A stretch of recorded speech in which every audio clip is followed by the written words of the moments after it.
Aduro just released interim financial statements, and for the first time, the company has some revenues. So I am here with Yazan to talk about this and talk about some other financial topics. So Yazan, thank you for joining me.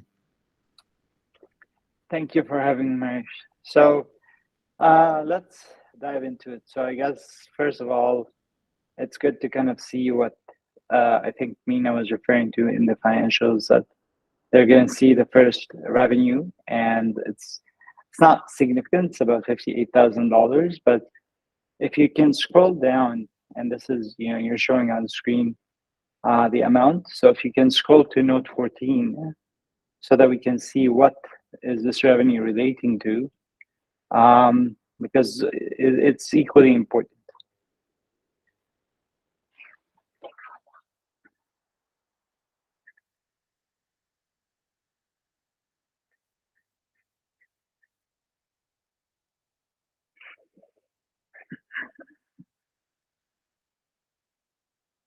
So yeah, in terms of the revenue, this is the first revenue that the company generates from proof of concept, as well in connection to work that they are doing with a publicly traded company that is under a confidential agreement. So this is not Prospera, because we know that Prospera's LOI and agreement has been announced in public.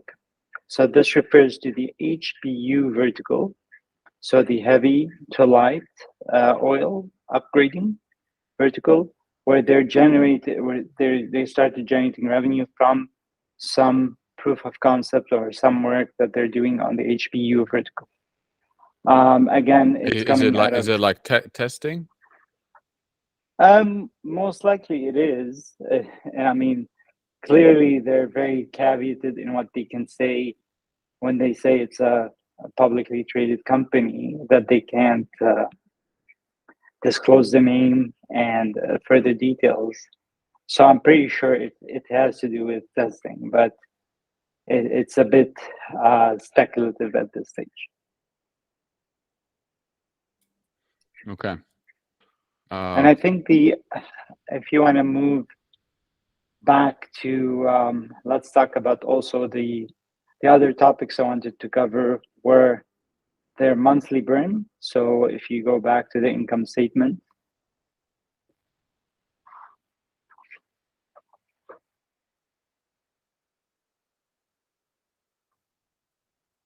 so if you stop at the loss before other items, which is 1.85 or 45 for the quarter, and you remove the non-cash items such as the share-based comps, depreciation, interest, we are getting again around the same amount, which is like $309,000. So they're very consistent in what they are burning so far, and again, a testimony to their ability to kind of manage their burn, despite them having now several additions in terms of additions on the staff side, as well as additions when it comes to the business side, because now they are building the R2s and they're about to commission them. So it's also very sound management and cash management that they have. This leads us to going back again to the balance sheet up there. So as of February 28th, they've had about $1.4 million in cash, $2 million in current assets, and their current liabilities are about 480 or something around that. I can't see clearly, but basically it's 450. 450. So it's around, their current ratio is probably 5 times, which is very healthy for their size. But again, I'd like you to go to the subsequent events so that people can have a holistic view because if you go to the end of the financials, you're going to see the subsequent events.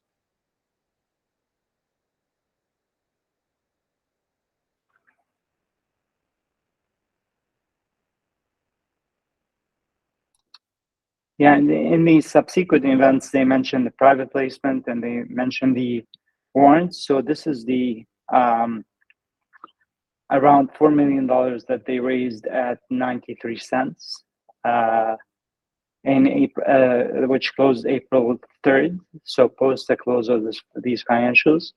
So basically, they added to their coffers another, call it $4 million. They probably burnt 2 months worth by now, so call it another $600,000 were there. So assuming right now, it's safe to say that they're sitting at circa $5 million in cash.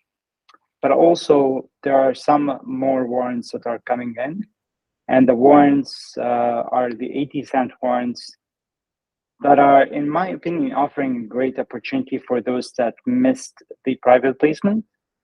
Because as you did in your prior video, you talked about, these warrants expiring on May 18th. And I believe if you go back up in the warrant schedule, you will see that there's maybe 1.5, 1.6 million of these left as of February, or the end of February. This one, yeah. So you're going to see the lines relating to May 2021, and those are the 80-cent ones.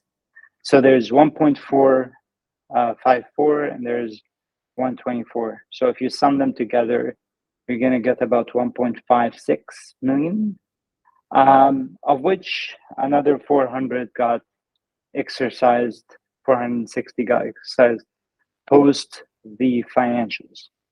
So again, the good news is that the overhang is probably there's another 1.2 million warrants that we need to go through between now and end of the May 18th. But also it offers a good opportunity for people that missed out on the financing, that they can buy this probably few cents, 3 to 4 cents discount to where the financing was. So the financing, just as a reminder, was at 93 cents with a half warrant at $1.30. So the other positive of this is obviously if everything goes to as planned and they are able to get the rest of these warrants, which are in the money 10 cents or so, that will add another, call it 800 and some $1,000 to their coffers. So for argument's sake, let's assume that they get the majority of them by the 18th of May, they're going to be sitting at around $6 million, which is a very healthy position given their current burn, as well as it's a very healthy position to be in given the current market environment. Because one, now they have, I think, a significant portion of the money that they need to finish what they are currently doing, which is the final steps of having R2 up and running, the HPU side, which is the plastic upgrading side, having the heavy oil upgrading side, and then also having their lab completed, and then embarking post that on the R3, which is a semi-commercial unit that will be that's earmarked for 2024, and that is the one that processes or should be able to process tons per day. So the beauty of this is that we're sitting in a position of strength.